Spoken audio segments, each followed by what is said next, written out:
Hi, friends. Welcome to the Anime Book Club podcast. I'm your host, DJ Montague. And I'm your host, Greg. And here we review anime from classics to brand new stuff, hidden gems, and controversial favorites. You'll hear all of our hot takes, rants, and genius observations. So thanks for tuning in, and buckle up because the episode starts now. By the way, friends, these episodes contain spoilers, so be careful and don't ruin this anime for yourself. You've been warned. You know, chipper, filled with vigor, virile self. You know what I mean? That's how you want to start the episode? Well, I mean, I could always edit it. Yeah, but I mean, we're here. It's recorded. You don't get to start from now, like this point. You just said those words out loud. We saw the countdown on stream, Greg. I'm not letting you get away with this. I don't know. I mean, I was I don't know. talking, and then you hit record, and then I just kept going. Yeah. Well, I will state that, Greg, we are as only as old as we feel. I did see, since we're talking about the reaction time thing, this thing where it says if you can jump from your knees to your feet, your biological age is like less than 30 years old or something like that. Okay. I mean, I'd have to do it on a yoga mat, maybe. I don't know if I could do it, actually. I'd probably slam my face in my desk and just break everything in my house, and then the whole house just caves in on me and collapses, and I die. But so you can't rip an apple in half or jump from your knees to your feet? No. This is a gaming body. I can go from my knees to a backflip. Shut the fuck up. Greg just has fucking springs in his femurs. That's how I learned backflips in the very beginning. That's insane, Greg. Can you still do a backflip? I can, yes. That's insane, Greg. And off stuff. That's pretty sick, though. Doing, like, the flips off the wall, like 360 spins in the air. He's doing gainers, like throwing up the peace sign as he's upside down. Hardcore. I can't backflip. Man, if doing backflips makes your wiener work, then I should always have a functioning wiener. We should start recording. That whole intro has to stay. It has to. Greg, it has to. We will see after the Anime Book Club podcast. My name is Greg. Jealous of Gen's past relationships, not replying to my mom's text messages, and man wondering if it's weird to ask girls to send me pics of their campsite. Big Smart, Large D, Jesus, and I am joined with my friend, the man who chose camping over me, and whose musk is of campfire. This is where you say your name. I was going to say brother of Shizuku and guy who holds up beer can to absolutely nothing and contemplates life, DJ Montague. Hello. Hi, everybody. Welcome to the episode. And today we are going to be talking about Solo Camping 4-2, episodes 10, 11, and the mid-season finale, episode 12. Very exciting. These 3 episodes were not what I expected from the show, but also, like, I didn't think it was going to just go off the rails and go crazy hard. So I guess it's what I should have expected. I have 2 things to say. I feel like my prediction on Kana was correct. Yeah.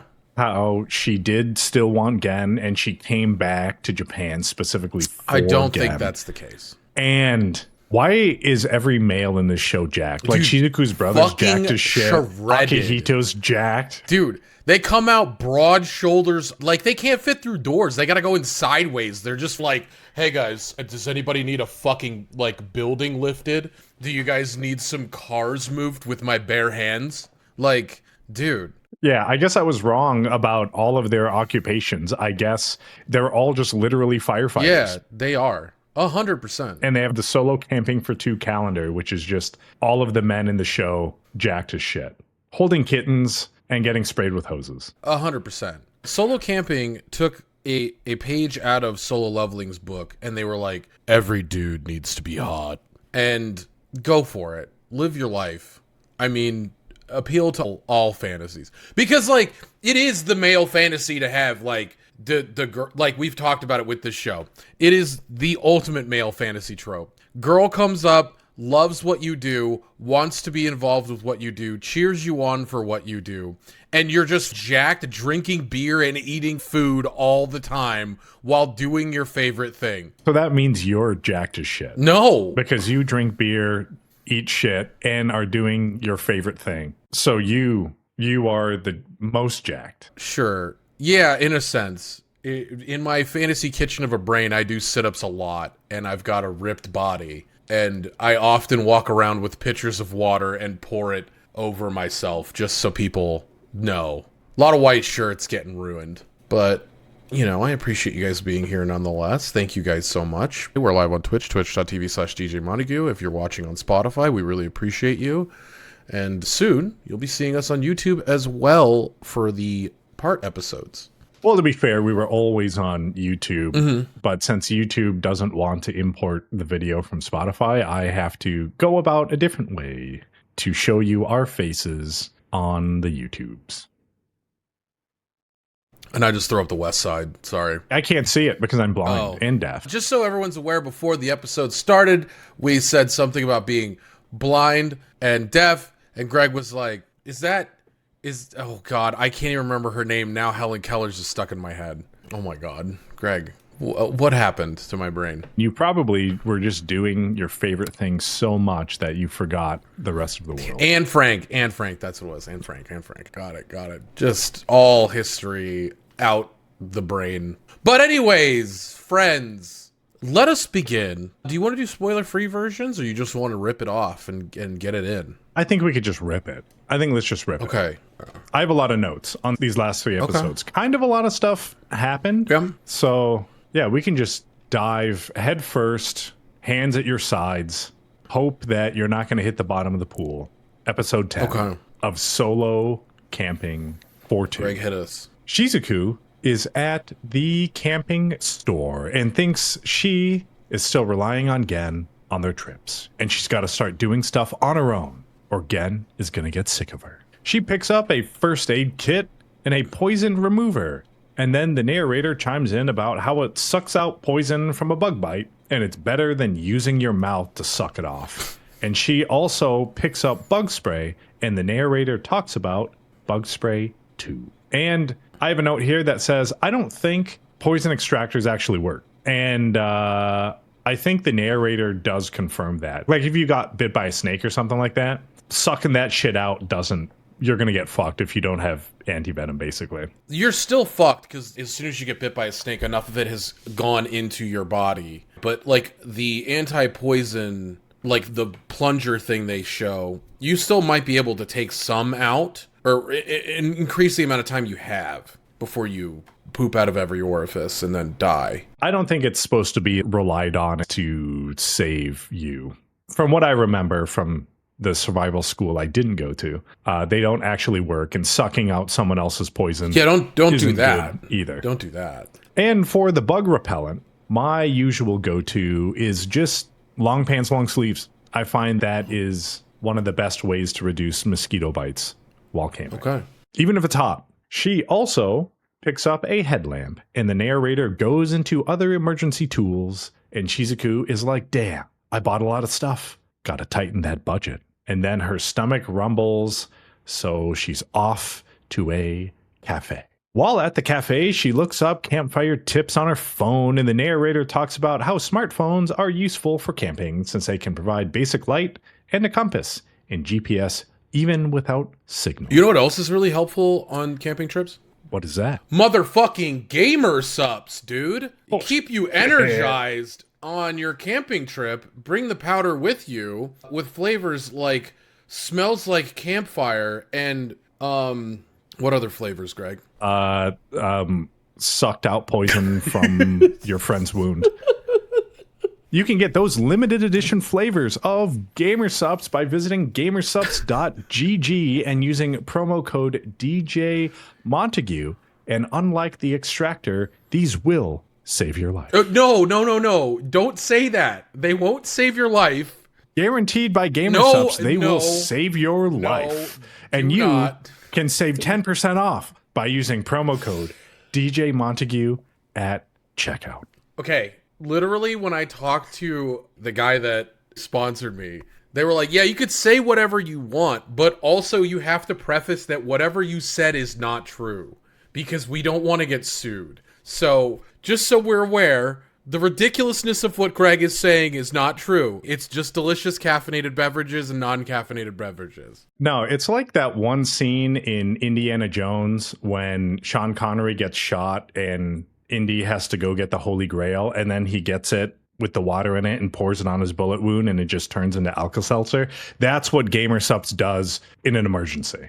It'll save you from a bullet wound and a snake. Again, not true. Just for everyone listening at home. She thinks about what Gen said about solo camping and being responsible and knowledgeable doesn't always equal awareness. And she says she watches Gen, does her own research, and then acts on her own. And she thinks that she is grown. Akihito walks in with Kana, and Shizuku is like, oh shit, Akihito. And he's like, oh no, it's Shizuku.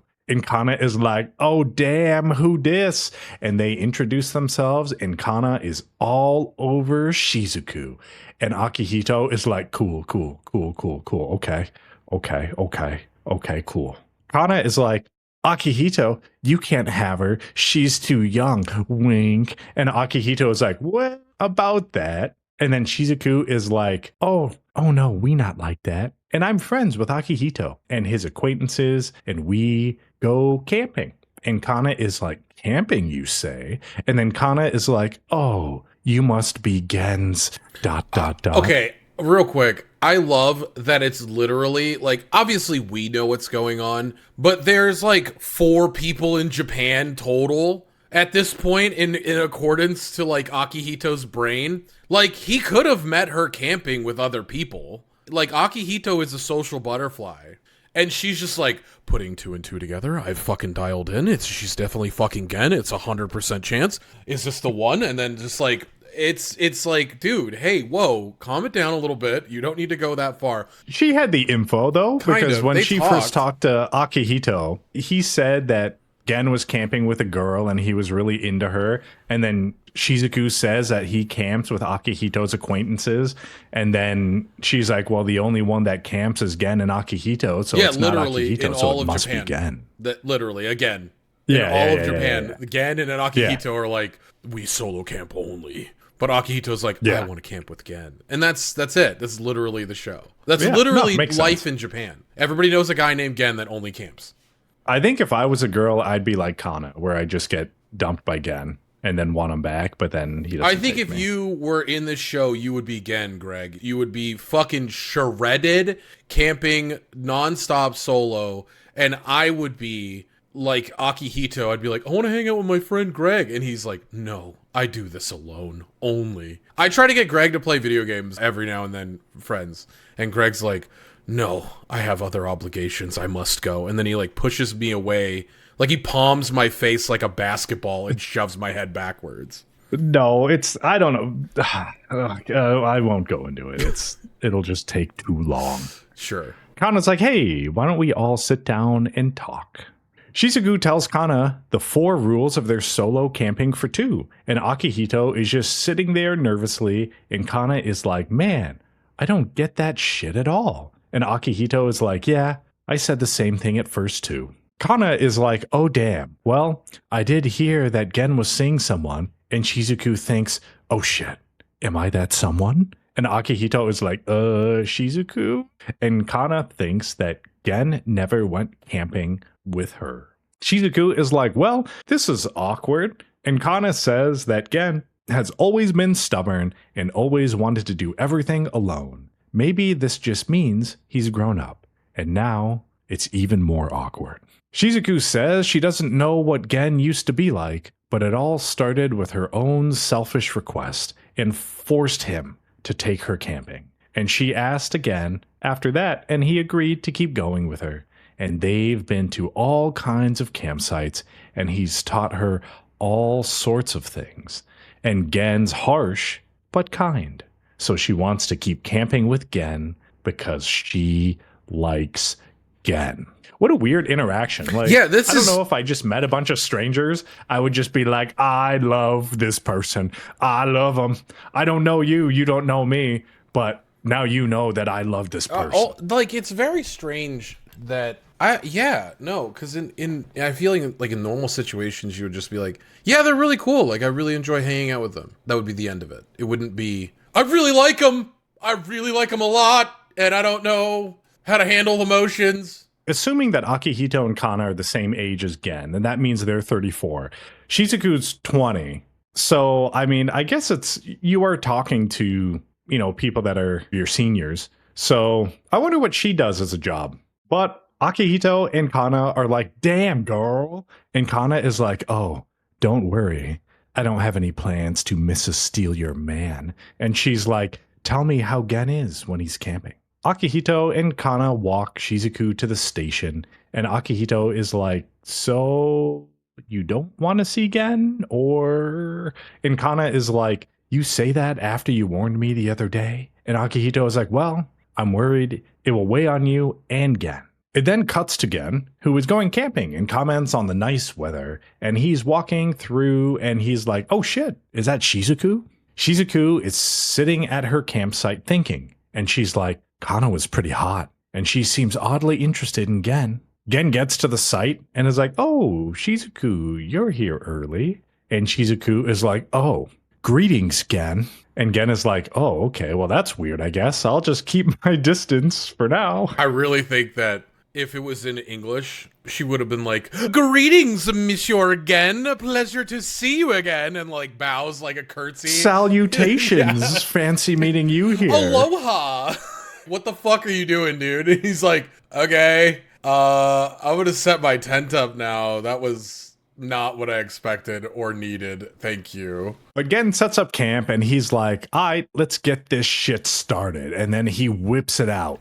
Some beer and prepackaged food. And then Shizuku walks up and is like, hey, Gen, what's up with Kana?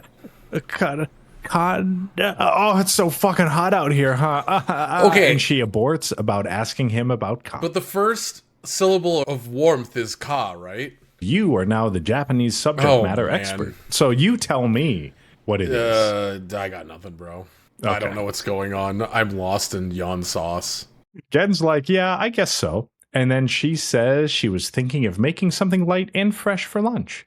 And she offers Gen some, and Gen says he didn't have any lunch plans, so he's down. Shizuku is like, sick. Wait here. I'll go make it. And Gen's like, oh, okay. I wonder what's up with her. Shizuku goes in her tent and is like, there's no way I can ask him about Kana. And even if she did, he'd probably just say it's none of her business. And she's also scared. She wants to know, but she also doesn't want to know. And she's like, well, I just won't think about it. Problem solved. Okay, real quick. One of the screenshots that I think I messed it up, but I really wanted it for this episode, is when Shizuku like turns around and goes into her own tent, and there's the tent pole right in the middle, and she is facing the center of the tent, crouched down in the fetal position on her feet still, and she's like having a pep talk with herself. And I'm like, yeah, that same all the time. All the time. Yeah, she was on her knees and then she jumped up to her feet because she's biologically under 30. Well, I mean, and physically. Shizuku is like, gotta focus on cooking. And she makes a light and refreshing spicy Spanish cold ramen. And Gen is like, that's a weird combo. But she said she got creative. And he eats it and it leaves him wanting more. Gen is like, this is delicious. And she's like, sick. Then he's like, wait, where's yours? And she's like, I didn't make it yet. Gotta go. And then leaves to go eat. And Gen is like, man, what the fuck is happening right now? And Shizuku is like, man, that was awkward as fuck. Shizuku falls asleep sitting up and wakes up and is like, oh, damn, it's already getting dark. I gotta start making dinner. And suddenly, I don't know how to talk to Gen anymore. And she didn't get much sleep last night because she was stressed. She moves her stuff over to Gen, and Gen is making a campfire, and she's like, oh, it's pretty hot, so I wasn't going to make one. And Gen is like, no campfire is never an option, and you should do it. And then Gen explains how to make a campfire on the ground. Gen helps her build a fire pit with stones, and she asks, why can't you just build one straight up on the ground? And he says that the rocks keep the wind out and heat in, and the rocks can serve as a stand for cooking. I think this is cool. This is something I didn't know about campfires because I think traditionally in movies and media and stuff, you always see the ring of stones and then the campfire in the middle, even in video games and shit. Yeah. That just makes me think of our camping trip. We definitely had a fully enclosed stone campfire. And I wonder if we just took one of those walls down, how much better that fire would have been. Yeah. When I was looking at it, I was like, man, if I ever go camping again, I really want to try this out. And then I was like, oh, wait, that's never going to happen. I am cottage camping. I am glamping. That is what I do. There's no way. You can vicariously live through me because I will go solo camping for 2 again. And I'll take pictures. Okay. He goes on and says you can make a U or you can do a parallel wall, and that the U is good for a single cooking pot, while the parallel allows for more room for more pots. And he says your pit should be a certain size, and then he quizzes Shizuku, and she gets the answers right. And he says that ground campfires allow different campfire shapes, and he's like, I'll show you some positions. And she's like, fuck yeah. And the narrator goes over all the configurations. After they build the fire, Shizuku is like, things feel like they're back to normal. But she's still curious, and Gen is like, what's wrong? And she's like, oh, nothing. And then his stomach rumbles, and she's like, I got you with my Camp de Albondigues, which are Spanish meatballs, student tomatoes. I don't remember the word, or else I'd correct you. They eat and drink, and Shizuku takes drinking into overdrive. And Gen is like, damn, you drinking more than usual. And she gets buzzed, and she's like, you're just a lightweight. Fucking drink more, you old man. Piece of shit. Shizuku then falls asleep, sitting up. And Gen is like, hey, go to your tent if you're going to go to sleep. And she starts to sleep talk about Kana. And he's like, what? But then she starts to fall over, and he's all like, okay. And then he fireman carries her with his naked, kitten-covered, watered body to her tent. That's not exactly what happens, but we've got a screenshot here that everyone can see what really happens. It's not like Gen looked over and he's like, perfect time to disrobe. I'm naked now. And then he carries her. I just assumed all firefighters never wore shirts. I mean, I wouldn't if I was a firefighter. She wakes up in the morning and she's like, damn, my head hurts. And it's noon already. I got to start packing. And she says good morning to Gen. And she's like, hey, how did I get to bed? And Gen lies and says she went to her tent by herself. Cuts to Gen walking home, and he's like, man, she was acting weird. And then flashes back to her asking about Kana in her sleep. And he's like, nah, couldn't be talking about her. But he gets to his apartment, and Kana is waiting. Cuts to Shizuku, and she's like, man, I got through that somehow. And then her doorbell rings. And it's some loser dude at her door. And she's like, why you here? And I have a note that I assumed it was an ex-boyfriend or something. Just staying on the theme of Kana, Gen's ex-girlfriend, showing up at his place. And then it would be fitting if Shizuku's ex-boyfriend showed up at her place. Yeah.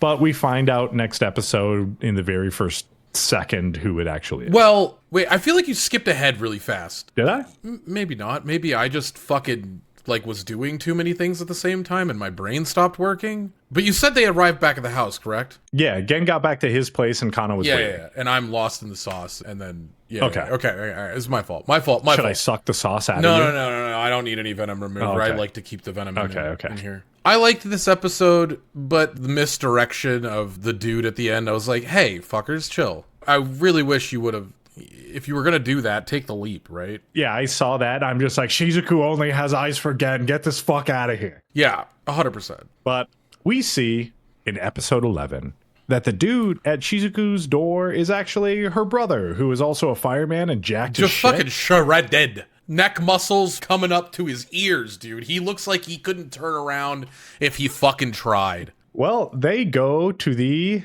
Jonah family restaurant to talk. And Shizuku is like, why the fuck you here? And he's like, you aren't replying to mom's messages. And Shizuku is like, shit. I've been going to places with poor service. And he said he came to check on her. He's like, you know, mom and dad are super protective. And she's like, yeah, I know. they should just stop treating me like a kid. He thinks that he is 10 years older than Shizuku, so not even as old as Gen. And he's like, I get both sides of the story. And then he's like, where have you been going that is poor service? And she's like, I've been camping. He's like, camping with college friends? And she's like, And he's like, not with a dude, are you? And gives her a good ribbon. And she's silent. And he's like, oh, shit. And he can't believe it. He's like, dude, you got any spicy deets on the men you're camping with? Because I'm your brother, and that's a really weird question to ask. You want to share with me? And mom? And she's like, don't say shit to mom. And he's like, yeah, I won't. But I still can't believe it. Is he a college friend or what? And she's like, it doesn't matter who he is. It's almost like, okay, me and my sister are very close, but we don't talk about our dating life until we're like dating somebody. I get this dynamic of the brother-sister aspect, but the brother is really like, Shizuku's not making it easier by any metric of being like, nah, shut the fuck up, I don't want to fucking talk about this, shut the fuck up, you know what I mean? It's weird. She could be like, yeah, I've been hanging out with this guy, I kind of like him, but don't tell mom.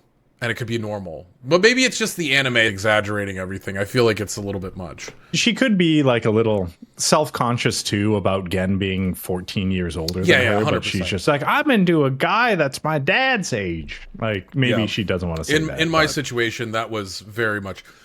when I was 30, I was dating a girl that was 20 years old. That was very much my situation when I had to go meet her parents. Age divided by 2 plus... oh, yeah. No, that doesn't hit the criteria. No, it doesn't. She would have had to have been 21. Yeah. But it was technically 9 years apart because her birthday was... When we started seeing each other, she was 20. So, nah. And look where you guys are now. Yeah, great. Yeah. She has kids and is living life. I'm over here doing an anime podcast. Living life to the fullest, all right? So we're both living, we're both really doing well. And I hope the best for her. I hope she's happy. We're alive. We're doing it. Anyways. Oh, okay. But it cuts again and Kana walking at night. Christ. And she's like, it would be weird to come into your apartment and it's too late to go sit down somewhere. And he's like, affirmative. That is exactly what he's... Roger that. Salutes her. And she's like, man, why do you look so unhappy? We haven't seen each other in forever. And he's just like, this is my face. I only have one face. And she's like, you right. And then says, he grew his beard out and it looks good, but makes him look old. Kana is like, man, I don't know what to talk about. And Gen is like, well, how is work? No. You got to do it in the voice, Greg. You got to be like, well, how is work? Conversation. Let us begin. How is work? She's like, man, you sound like my dad. But she says she's good and she's pretty well known on Broadway. She's not famous, but she gets a lot of offers. Okay. And everything is fun. Okay, again, sidebar. I hope that she's popular on Hollywood Boulevard and like does theater and stuff like that. I really do.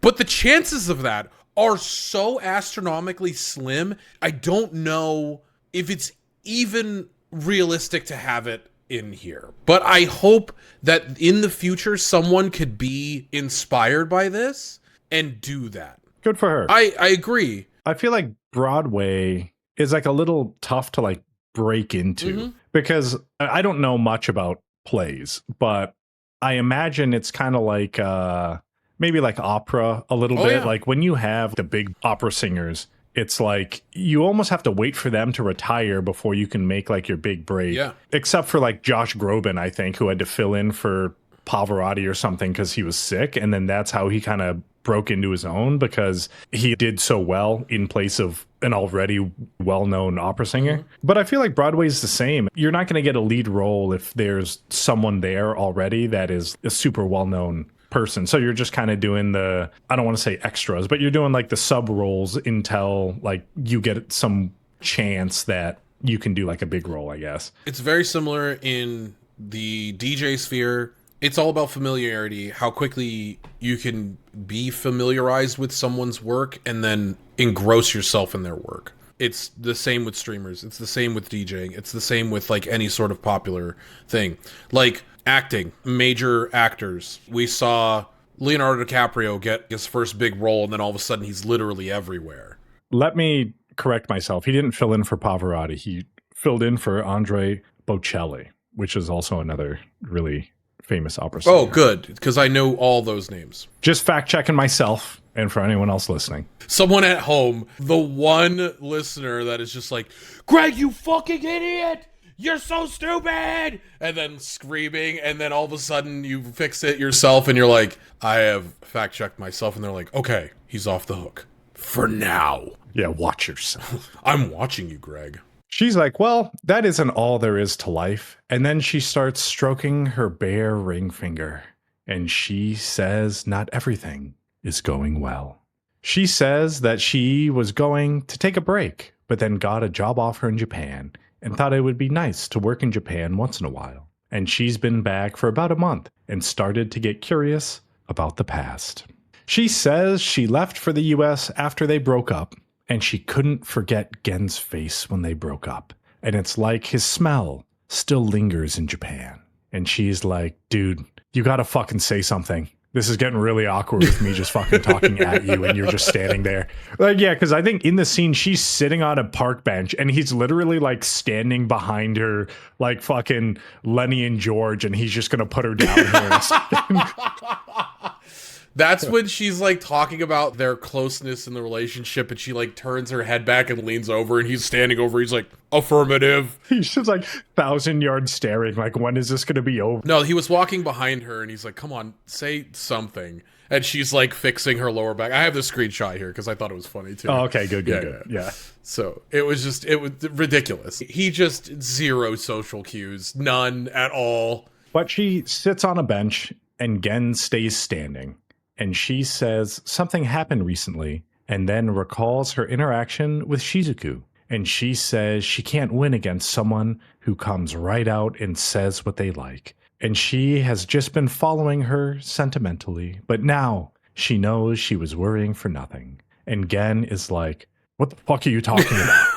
She's like, I'm heading back to the US and I'm flying out next Sunday. And she's like, I'm just seeing your face for one last time. Then apologizes for showing up out of the blue.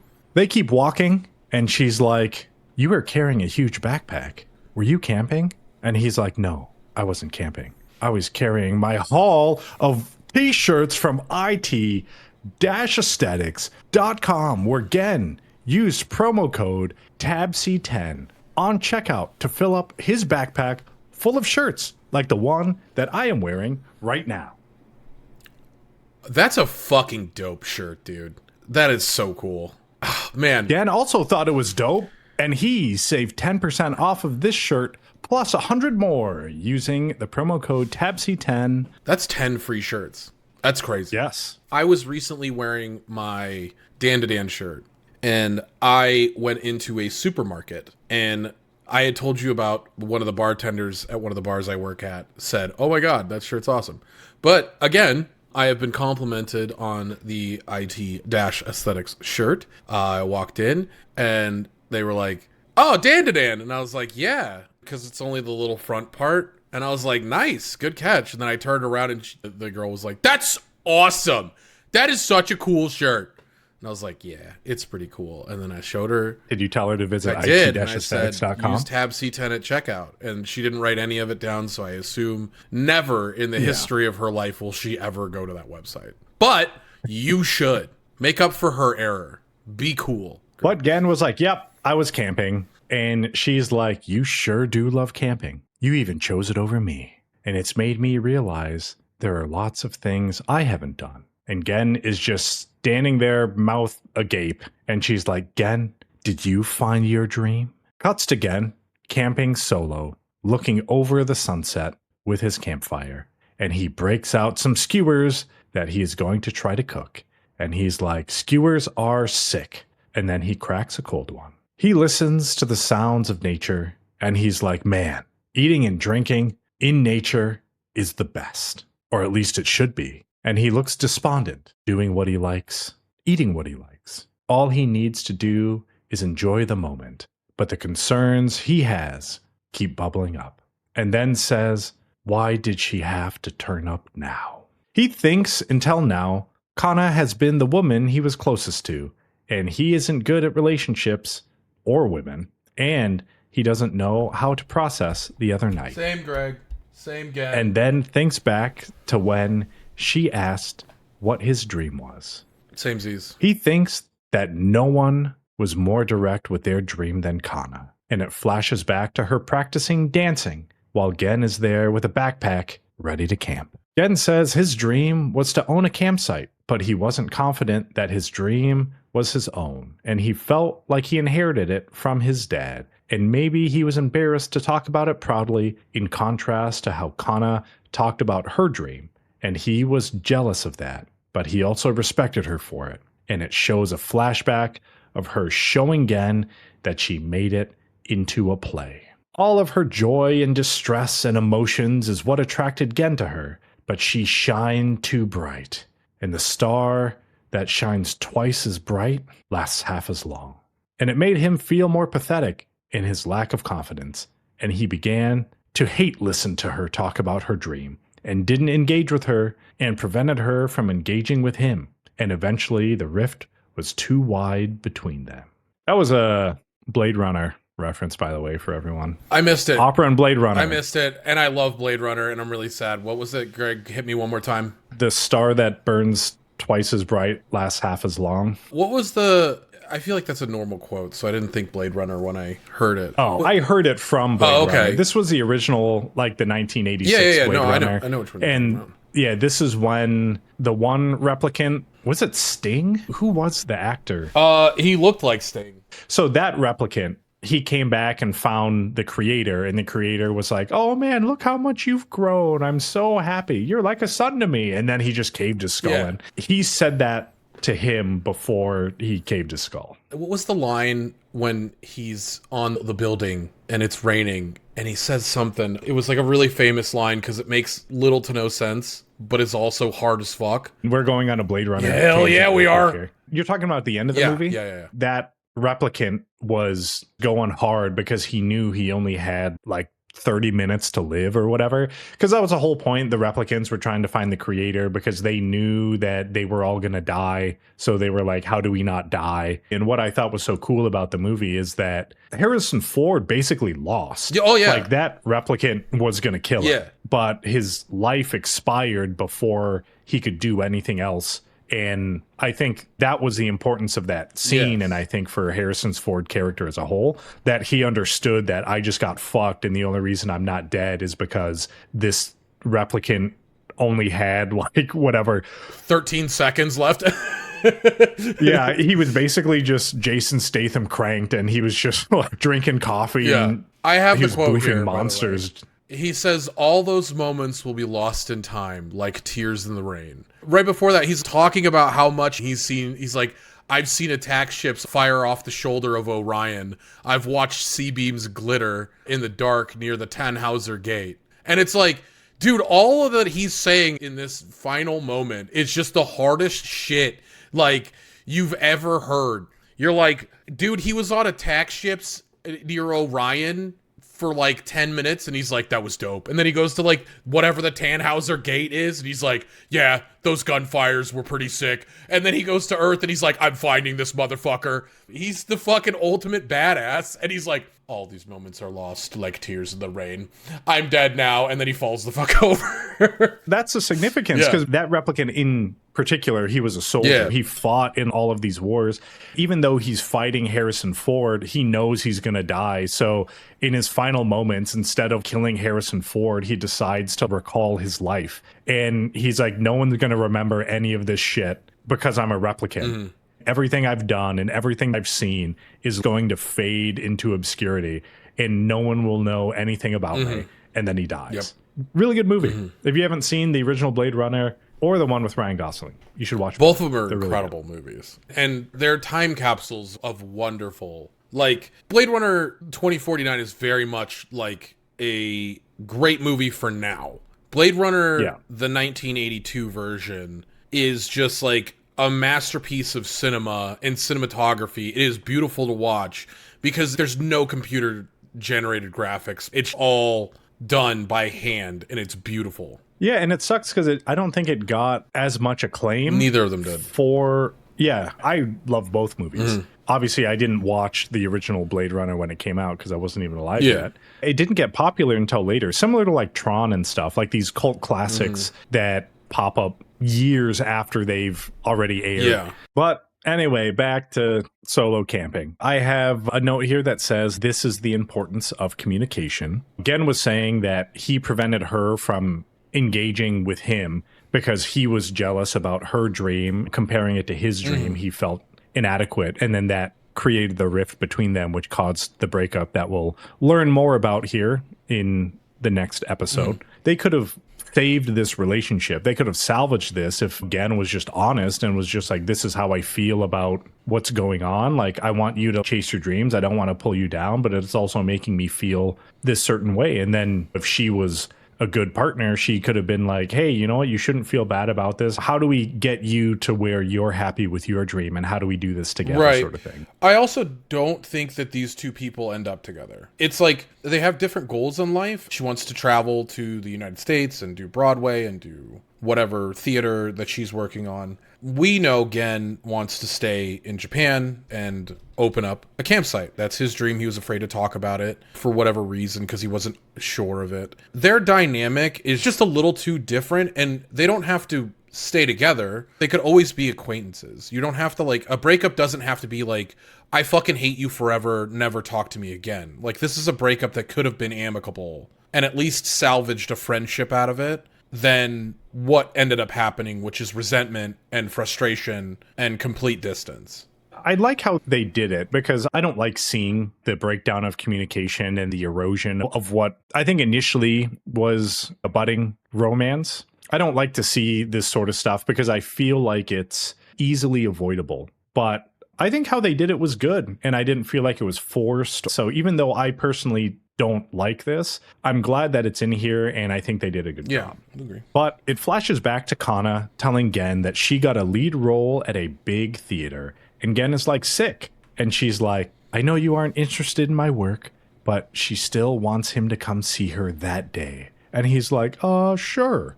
And then it cuts back to present Gen with his head hung, saying he missed his chance to tell her again. Cuts to the airport, and Kana is waiting for her flight, and she sits by herself and sighs, and flashes back to their conversation, and she thinks she didn't have to say that he blew her off for camping. She thinks Gen is living his own life, and they oddly got along because she hated depending on others, and it should have been an easy relationship, and it flashes back to her lead role play, and Gen wasn't in the audience. And she says the more Gen tried to keep their lives separate, the more she disliked it. The flashback cuts to Kana waiting for Gen at his door, and she's like, did you have fun camping, bitch? And he's like, I couldn't miss this one, but I'll come see you next time, okay? And she's like, nah, there is no next time, and walks off. Gen hesitates, but then runs after her, and he's like, what's going on? Oh, did I do something wrong? And she's like, you're a fucking idiot, dude. And he's like, oh, but, okay. I liked the camping thing I did. And it's just like, God damn, again, get it together. I hate when one party did something wrong and then the other one leaves and they don't run after him. At least Gen ran after her, but I feel like he just made it fucking worse. Oh, 100%. But he's also, realistically, if he had just had any semblance of communication and he wasn't execute sequence camping all the time, he would have been able to be like, hey, look, that's a very special day to me. I'm really sorry it falls on this day. Let's talk about this together. But he has zero social cues. Again, he does not have any sort of communication. Yeah. He hesitates, but then runs after her, and he's like, well, what's going on? And she's like, you don't understand how I feel, and I'm going to New York. And she says goodbye to Gen. She says she saved up enough money, and that play gave her the confidence, and her parents aren't interested in what she wants to do, and her boyfriend doesn't care at all either. And Gen is quiet. And she says she doesn't have a reason to stay here anymore, and Gen is still quiet.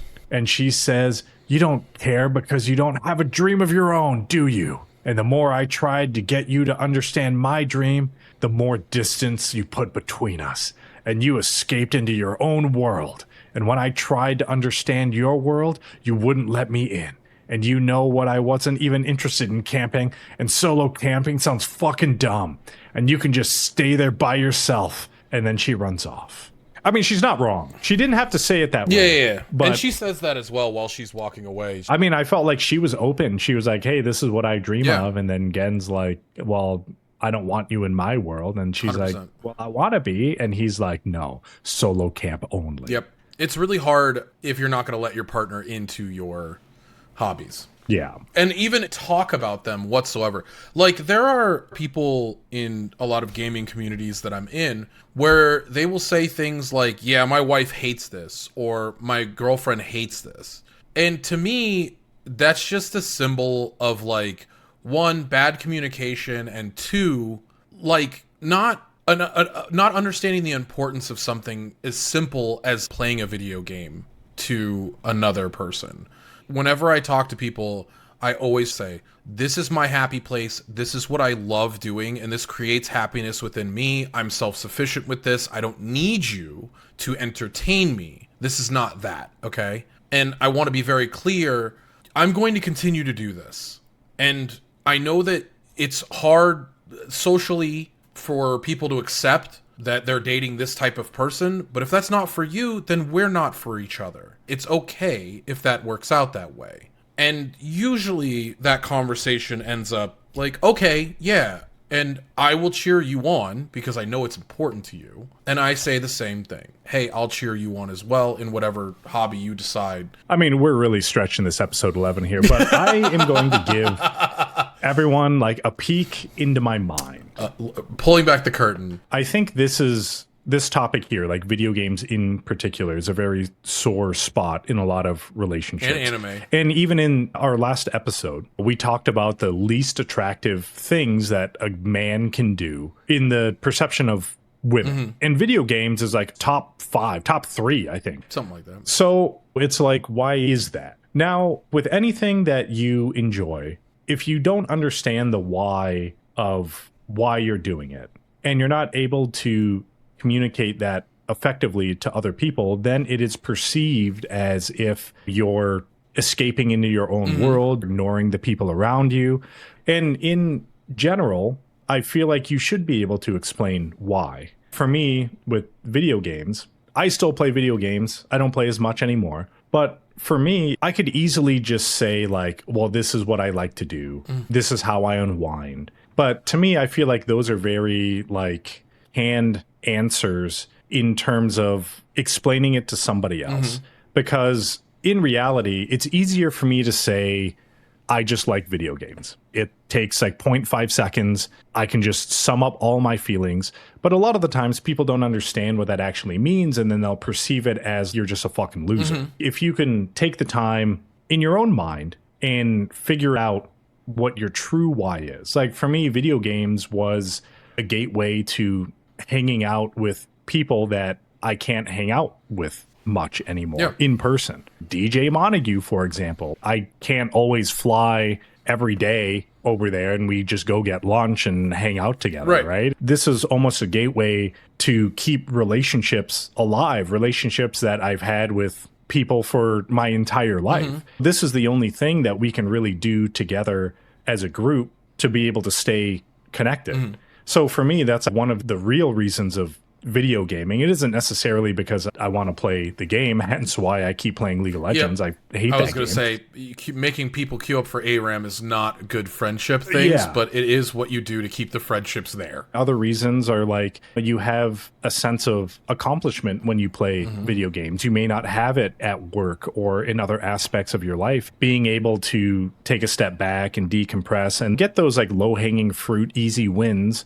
of accomplishment that you can achieve in a video game, I think is healthy. Now, obviously, there's a scale to this. And if you are losing yourself into a video game world and ignoring reality, like obviously that isn't healthy. That's why I think it's really good for everyone to understand the true why of why you're doing something. And I think in this case, with this example, Gen is doing that thing. He's camping, but he doesn't know the true why yet. He's doing it to kind of escape his father's passing, his jealousy towards Kana. Like he's using it to escape, not necessarily as like a healthy hobby. But he's grown as an individual, and now he's making his dream come true, which is good. Anyway, cuts back to the present, and she thinks she didn't have to say it like that, and then says she should have apologized. She checks her phone, and it is 12:39, and she gets up to go catch her flight. But Gen comes running in, Camping gear at the ready. He's like, hey, grafted to his back. He can't actually take it off. She's like, can you put the camping gear down? And he's like, no, it does not leave my body. I think these scenes are funny because in modern day, at least with Delta, you can buy like a visitor boarding pass. It's not a real boarding pass, but it will allow you to pass through security. So if you want to see somebody off or see them the instant they get off the plane, back in the day, you were able to just like pass through security, like no plane ticket, and be able to just like hang out at the gates, think about Home Alone or something like that. I remember taking flights before 9/11. I was a kid, like 13 years old, and I remember taking a flight, and my family was at the gate. They had a sign that said "Welcome home." That's like you do that on the street. And you do that, I mean, in the parking lot or some shit now. Yeah, like baggage claim. Yeah, even in baggage claim, you'd have to park the car and pay for parking. I just think it's funny whenever you see that in media now where someone's like, no, she's leaving. I got to catch her before she steps on the platform. Yeah, it's like, bro, you already missed it, dude. You can't do that anymore. No, not even close, bro. I thought this episode was good too. I mean, I'm glad they're taking the time to flesh out the relationship of Kana and Gen. Have their reconciliation, let them go their separate ways, but have that piece, that final puzzle piece of their story be placed with the apologies and the understanding given each which way. We learn a little bit more about it in episode 12. Kana is like, oh shit, Gen, you came. And he says there's a lot of things he never got to say, and he's glad he found her in time. She's like, you got your backpack again. Were you camping? And he's like, yeah, I was just out there. And she goes to say something, but Gen starts and says that he should apologize for how they broke up. And she's like, well, I also... But Gen's like, shut up and listen. And he says that day was his dad's death anniversary, and going camping on that day was his annual tradition. And she's like, oh shit, why the fuck didn't you say that like 10 years ago? Gen's like, it's not that. I was using my dad's death as an excuse to blow you off. And his dad wouldn't have been mad if he rescheduled by a few days. And if anything, he would have told me to prioritize the living. And in the end, Kana, you were right. And I was ignoring you to protect myself. And you aren't to blame. It's me. He continues and says he's disgusted with himself for not being honest about it at the time. And he tells Kana that she's amazing. And when he heard she became a well-known actress, he wasn't surprised, and tells her how he admired her and never doubted she would make her dream come true. He says he doesn't want to lie to her and says that he has a dream and it will take a while to make it happen, but it's there. And he didn't have the courage to tell her back then. And if we meet again, I wanted to proudly tell you what it was. And he tells her he wants to open a campsite. Her flight is departing and they say their goodbyes, and she thinks that Gen isn't stopping her from leaving. And she tells Gen he doesn't scowl as much anymore. And maybe it's because of time, or maybe it's because of her. And then she gives Gen a hug and smashes her giant chest into his and is like, you smell like campfire. It's your scent. And don't let her go this time. And then she walks off. And then Gen is like, what the hell is everyone talking about? I still don't get it. It cuts to Shizuku packing to camp, and she sees a plane taking off from her window. It then cuts to Shizuku and Saya's place, and Mizuki is there, and they're going to barbecue at the top of the apartment complex. And Saya is like, I own this place, and it's set up to do it, so I was like, I bet. Saya is like, my dad said there was some charcoal up here we could use, and Shizuku is like, oh, that's sawdust charcoal. And Mizuki is like, what's the difference? And Shizuku learns them the difference with the help of the narrator. Saya is like, is that charcoal okay? And Shizuku is like, it's hard to light, but check this out. I got a fire chimney. And the girls are like, I don't know what that is. But good thing the narrator is there, and he helps explain how the chimney works. Have you used a charcoal chimney No. before? No. Oh, I've used a real chimney. I almost burned a house down with a real chimney. nice. Yeah, sick, right? Real chimneys aren't, well, here anyway, they're not code. You can't even buy a house with a real chimney anymore. Oh, interesting. Yeah, it kind of sucks. But everyone puts those electronic fireplaces in now, Yeah. and those are gross. They're kind of dumb looking. You know it's not real. It's like pretend. It's fake. Yeah, but I feel like it's because we're old and we've seen real fireplaces, and like we remember sitting by the fireplace. And so like nowadays you don't even get that memory. You're just born into like, oh, there's that fake fireplace there. Everybody has that, and so it's super normal. You could still do natural gas fireplaces, but to me, that's still like, it's not real. There's something about having to nurse the fire and the sound of the fire and everything. Yeah. But basically, fireplaces now are just glorified space heaters. When I was living in Tahoe, I had a real fireplace that I used several times. The amount of dryness in my face after using a fire is insane. Like, it's already dry enough up there sometimes, and like I would just get right up on the fire and I'd be like, "Yep, I was doing the fire thing," and then I'd be like, "Wow, my face feels a little dry." Mizuki is like, oh shit, you got an oil lantern? I want to try it. And the girls light it and enjoy the ambiance. They grill up some meat, crack some cold ones, and have the same reaction as Gen and Shizuku when they camp. And Shizuku is like, I'm not done yet.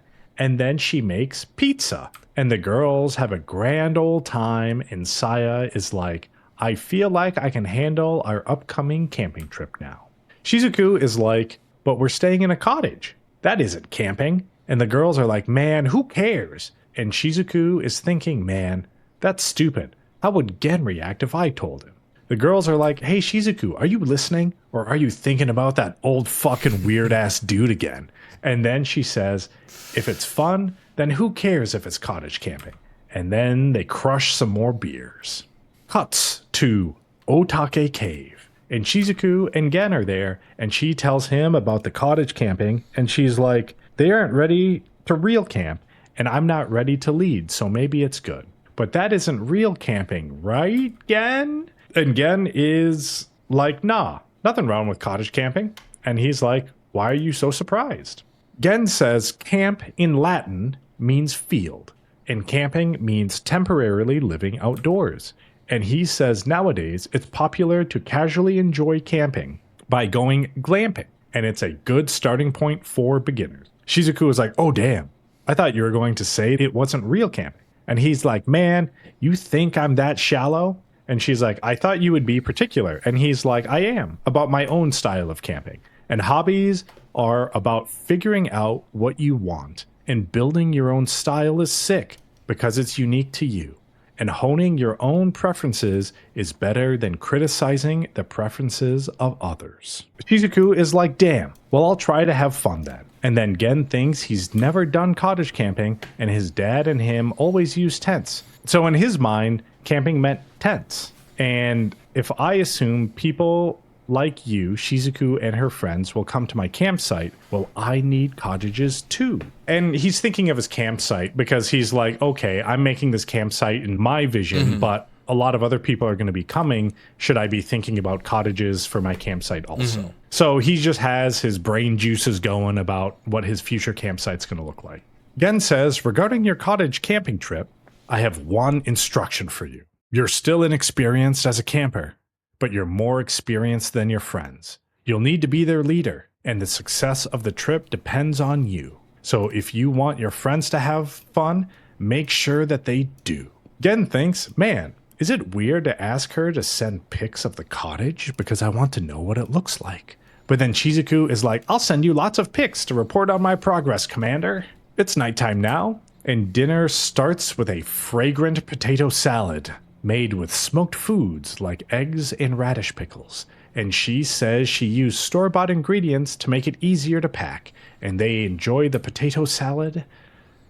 And that's all my note. I thought I had more to that. That was it. But they enjoy the potato salad. They did. The next dish is chunky yakitori and garlic stir fry. And that is also a hit. And Gen is like, I get it. Yakitori, potato salad. This is an izakaya theme. And she's like, you got it. Shizuku is like, I'm not fucking done yet. Meal 3 is an awful stew. And Gen is like, oh, that's simple, but I know food spoils quick outdoors, even with a cooler. Shizuku is like, it would be sick if there was a supermarket close by so I didn't have to pack so much stuff. And Gen thinks that food and drink are pretty heavy to pack. So he's still thinking about his campsite. Shizuku says she usually uses a roller bag for heavy stuff depending on where she's camping. And Gen is like, heavy bags don't got shit on these guns, and he flexes his muscles. He's so shredded. Did you have a I screenshot of him don't, just but it's flexing? also like the animation in these episodes is not stupendous. So I was like, I'll just let them continue with the storyline. Yeah. The later episodes, there is a shot of Gen's abs. Greg, you sent it to me. First thing you saw, you like screenshot, enhance. Yeah. I set his background. Shizuku says there was a fishing spot on the way, and catching something to eat might be a good way to get fresh ingredients. And Gen is like, true, some people even camp specifically for fishing. And Shizuku says her brother's hobby is fishing, and he sometimes camps when he goes fishing. And Gen thinks, oh, she has a brother? And Gen says he might be camping out instead of on campsites. And Shizuku asks what the difference is. Gen thinks and says originally it was just semantics. One word was Japanese and one word was English. But in the camping world, camping is at campsites, and staying outside campsites is yai. Shizuku is like, oh, you can do that? And he's like, it's a gray area. Public land, like the riverbank in episode 7, you can do whatever you want, but still need to consider the locals and the law, and then goes over the Natural Park Act, and some people think, just do it and clean up after yourselves, even if it's not legal. But Gen disagrees with that, and you have to consider the eventual consequences. Gen then thinks about owning his own land someday, and Shizuku is like, oh shit, you suddenly got excited after talking about owning your own land. And she's like, I bet it would be fun if you ran your own campsite. And Gen is like, oh shit, I've been found out. And she says she'd love to visit if he made his own campsite.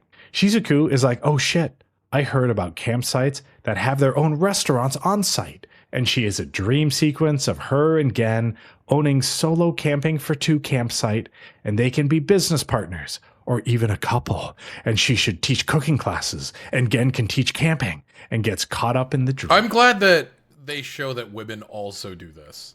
It's instant hyper analyzation of the future that they have together. And a lot of what we see on the internet, a lot of what I see at least, is like the joke of, Jarvis, show me our future together, and then enhance by 300%, make her happy with my hobbies. Jarvis, get me some beer. It's just that, and it's great. Shizuku is like, when you mentioned your dream, is this what you were talking about? And Gen gets flustered and stands up, and then thinks of Kana telling him not to let her go this time. And then Gen gets nervous and is just like, where should we camp next? Or maybe we go to an old one. Oh, who knows? The world is our oyster. Shizuku is like, damn, he hella dodged that question, but that's okay. That just means we get to camp together more. And maybe I'll ask him another time. And that's it. That is episodes 10, 11, and 12 of Solo Camping for 2. I quite enjoyed it. I like this part of Solo Camping for 2. Now that we're kind of wrapped up with Solo Camping for the Anime Book Club, hopefully you guys enjoyed watching it along with us, and I hope that you continue to watch it, because it's a pretty cute show, and cute things I assume are going to continue to happen. As someone that is continuing watching Solo Camping, I can say yes, they do. I really enjoyed Solo Camping. I feel like this is one of those animes that's maybe like a palate cleanser, just kind of like a departure of like the sea of isekais and shonens and like all of, I guess, more or less the more mainstream animes. It was really nice. I enjoy it. When I see a new episode, I get excited. I can't say the same for a lot of these other animes. I'm watching them not because I have to, but they're not my first choice. So this is the mid-season finale. It is a 24-episode series. This is my preliminary feelings on Solo Camping 4.2. The animation's not the best, but at the same time, I don't think it necessarily needs to be. You can tell that some of the character models are reused. Literally every male is jacked as fuck. Yeah. It's just like Gen's body, but you just put someone else's head on it, and they're all just like Shredded. they didn't miss a shoulder, arm, or chest day ever in their entire Everybody lives. goes climbing off screen all the time. Yeah. And eats like 7,000 calories a day to maintain their figure. So it got a 6. I thought the character development was actually really good, especially after like the Kana episodes and diving a little bit more into Gen and Kana and then showing him growing as like a hermit curmudgeon camper into someone that's slowly starting to trust the people around him. Even Akihito, who he's been friends with since high school. So they've been friends for probably like, I don't know, 13 years or something like that. Seeing that character development of Gen and Shizuku and Akihito and Kana and even her friends, they play a small part, but they are open-minded. We learned that Saya swings both ways and she can't wait to jump into Shizuku's pants. Yep. That got a high score. I gave it a 9. I gave the story an 8 because I feel like this is, I don't want to say it's unique, but I don't know of many other camping animes, and I feel like camping advice to rom-com elements is a good balance. I agree. And my own personal feelings, I gave it a 10. I love this anime. I think it's great. I love the characters. Can't wait to watch another episode. So with all those added together, Solo Camping for me gets an 8 out of 10.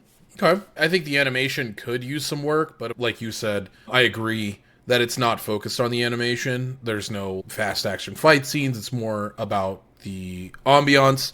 And I think that there's like good screenshots that you could sit and watch. I think that I would give it a 7 just because I enjoyed it and I could recommend it to basically anybody. It's an anime, but it's also just a show about two people camping and learning about each other and a relationship that seems different at first and then blossoms into whatever it is. And so I enjoyed it. And yeah, 7 is right where I land. I'm a big sucker for these style anime. Not just anime, but I just like media that has a focus on relationships and growing relationships and communication. Greg's a big softie. That's why it probably gets pushed up a little bit higher for me.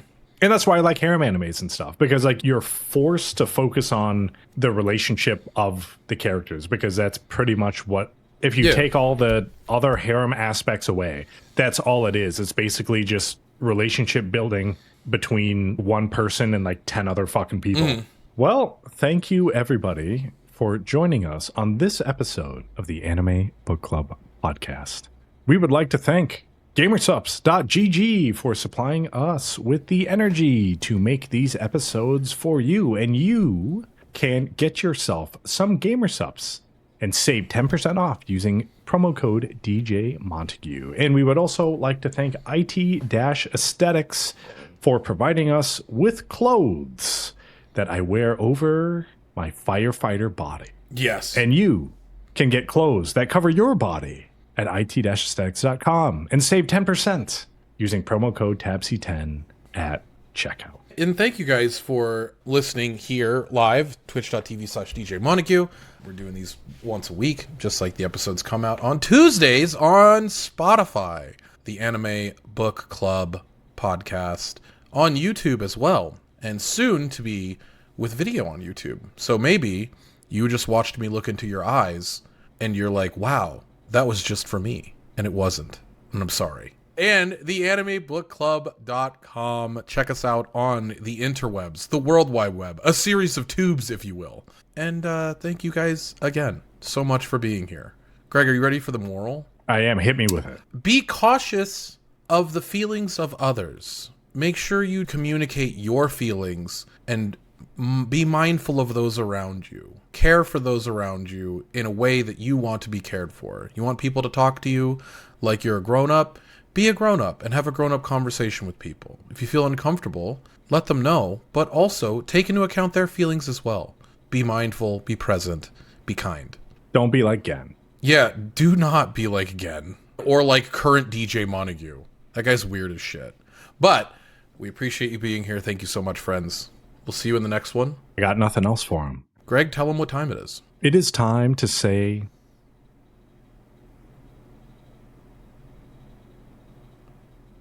Dude, he's looking up in the sky like it's going to come down and tell him what to say. goodbye. You remember Anticipation from Rocky Horror Picture Show? That was that, and I'm fucking mad about it. Oh, damn. I did it and I didn't even know. Thank you, friends. Bye. Thank you, friends, for checking out the Anime Book Club podcast. We hope you enjoyed the episode. And if you don't want to miss the next one, follow us on the socials where we announce new episodes, content, and other cool stuff. You can also check out our anime list with our rankings and follow along with what we're currently watching and what we have watched in the past. All the links are in the description. See you in the next one. Bye!